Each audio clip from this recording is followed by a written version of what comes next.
Hello and welcome to Stanhope Model Railway. Today's video is all about attaching the backscene boards to the new boards for the extension to the layout. So explaining how I made them and what they're made of. And also in this video I'll show you the start of the construction of the riverbed stroke stream scene. I've decided that to do this now while I've got the chance, while it's easy to take the baseboard tops on and off and to keep it separate, make it in the same, it keeps it much easier to construct. Maybe a bit of a long video, so please bear with me. A lot of it is also me talking and explaining, because most of it was actually filmed mainly in the evenings, so there wasn't a lot of light. And it was just easier and quicker to do the work on the layout that way. Just film odd bits and show you the progress as I went along. So anyway, without further ado, that's enough chat from me, and enjoy the video, and I'll see you at the end.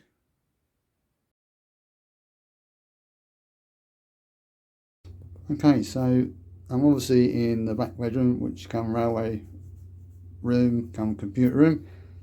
You'll have to excuse the noise in the background if you can hear it. That's the boiler going. Unfortunately, it is still winter here in the UK, as you probably know.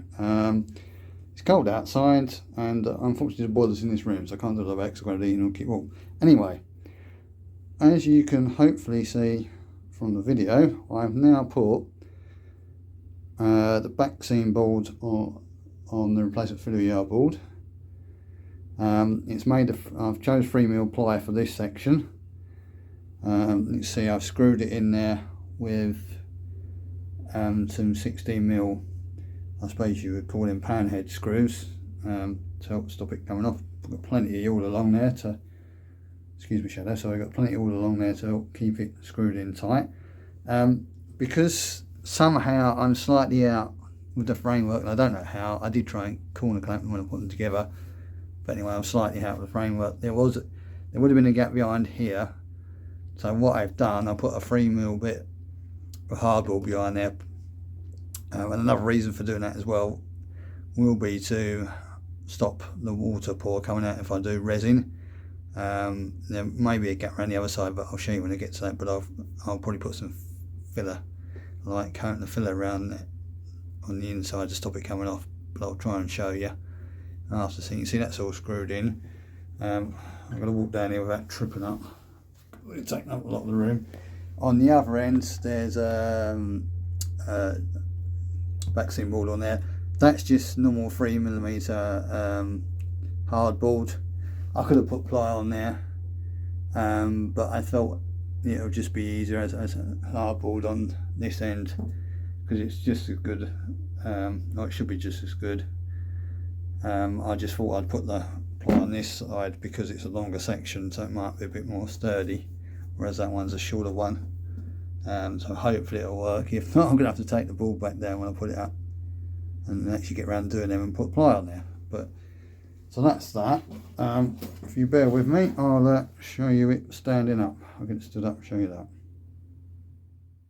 Right, so I've managed to get the boards back up on it fully upright, and the braces back on the legs.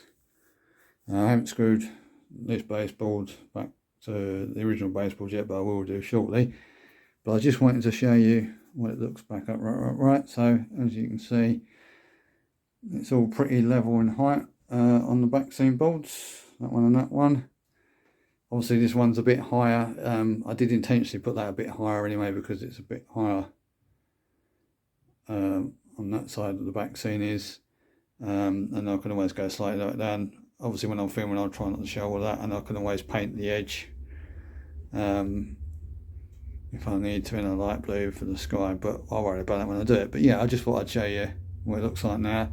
Obviously the ply does look a bit better than the hardwood for the back seam walls, but at the time I only had the money for the hardboard, sorry, which is why I went for the hardboard for that and the new extension board rather than ply. But obviously I bought the ply a little bit late, So I had more money, and I had a bit more money spare, so that's why I bought a plier, plus it's more suitable for long length. And not only that, I've got some spare now for doing my control panel with, once the track's reloaded and I start wiring up.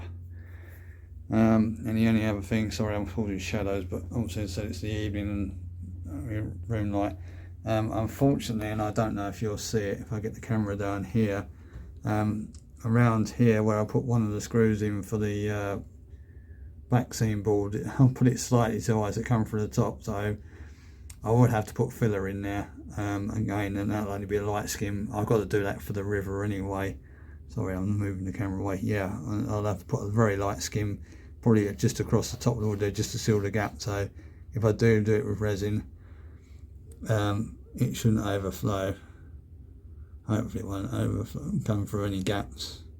And obviously I've got to make sure I keep it below the height of this. I know it doesn't look quite right because you wouldn't have any of the scene going off, but I don't know if I could cut that after I've done the resin or not. I probably wouldn't be able to, but we'll worry about that nearer the time when we get there. And when I get and do that, obviously, before I do any thoughts and suggestions, would be most greatly appreciated. Obviously, unfortunately, there's a bit of a gap here, and that's because I've stuck the board there behind the stock, partly stopped that for nothing, so partly very slightly the outer square, the main board. But again, by the time you've got scenery there, you won't see that anyway. I don't know why there's a gap. There's probably because where it comes out there, but I can't screw it in any tighter, so we'll just see how it is and we'll cover with that for now.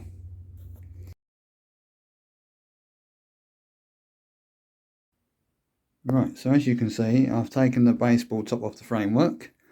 The main reason for doing this was I wanted to work on the riverbed, because obviously with the top on, or the baseboard top on, I'm not going to have room to work on a riverbed properly, plus the fact it was slightly too high anyway.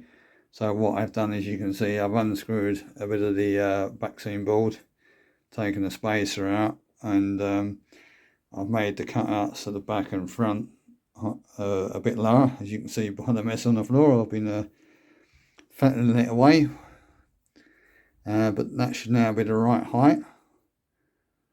So what I'm going to do is pretty level, but what I'm going to do, I'm going to put a bit of a brace across between the boards, and screw the riverbed onto that, and possibly attach it to this side with an L bracket if it's close enough to this cross brace in the framework.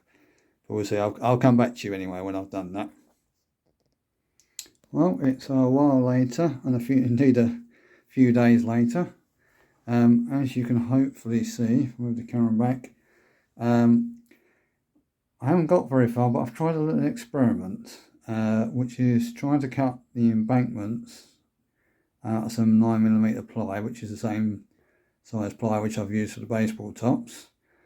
I made up the shapes before I did them, and then when I've cut them out with the jigsaw, I haven't quite followed them, so they're not quite the right shape. As you can see, the left hand side, even though there's only one of them, because that's as far as I got before it got dark when I was cutting them, is roughly the right shape and seems to follow it round.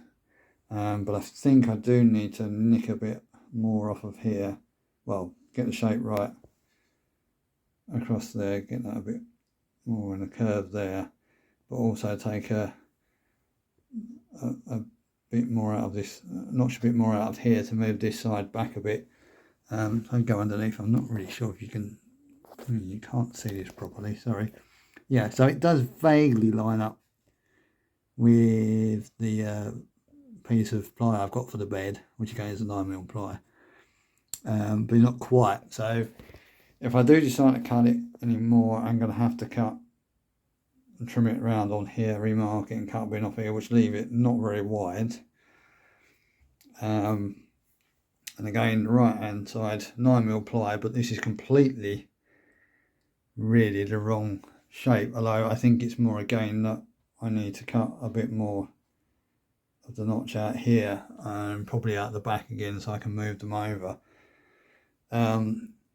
they would be good because they would be solid and less liable of the resin leaking. The problem I think is going to be that it's the time going to be to do them, because not only have I got to possibly do another reshape or more shaping, even when they're stuck together I've got to wait for the wood glue to dry, and then I'm going to have to get my rasping file to get on each side once it's stuck together to get an angle on the bank. So I think I'm going to go to a different plan, which will either be using some of the text board and cut that with a hot foam wire cutter to try and get that to the right shape, or as Mark from Hemel Railway suggested, try and put some battens in underneath the baseboard, more so on that side, maybe on that side, and stuff it up with some newspaper and go over that with plaster cloth and let that dry. Again, that's going to take time because I've got to let it dry, especially if I use plaster cloth. It may be a better way of doing it, but we'll see on that. So here we are again. As you can see, the riverbed is, or stream, or whatever it's going to be, the canal is still there. I haven't done anything to build up the embankments yet, but what I have managed to do, if I just try and show you underneath, is put some support brackets underneath. So obviously you've got the main one here running underneath, and I put one at the side there as well. That's just to stop it wobbling about. Obviously it's loose now, and I'll probably have to screw it in, but yeah, I've just done that on obviously metal brackets there and there. I won't get a finger out of the way to secure into the frame work. It's just basically to try and give the bed a bit more support. Right, so moving along again, and as you can see, I have got the embankments on the riverbed. Obviously this is not put in the right place in the baseboard, it's just resting on top of the baseboard for now to show you, but in the end I went with the Mark from Hemel Model Railway method, which was lots of scrunched up newspaper stuck down on each side with PVA, and then I've gone over the tops of both sides there with a couple of layers of plaster cloth. It was a cheap plaster cloth from Hobbycraft. Didn't see the point of buying expensive stuff when there's really no need to. So this is normal cheap plastic plaster cloth from Hobbycraft. And as you can see, if I move up here, I marked where the track goes across. And originally there is, I made some cardboard walls up here. Sorry, yeah, so I got one there, one there. One there. There was one there as well. Unfortunately, it's got a bit squished because I think the plaster cloth was a bit wet there. But yeah, it's there. It certainly looks a bit better. It was a lot easier to do than the cut and apply wood to shape.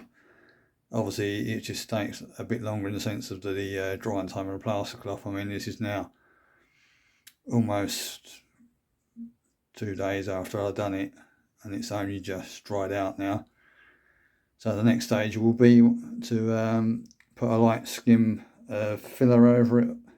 That's the main embankments themselves, especially on the bottom, but I'll go all over just to try and make sure that it's all covered and solid so that I get no leaks, because if you go down there, for example, the plaster cloth don't quite touch the bottom there, and I don't want the when I get to the resin pour, any of the resin leaking out.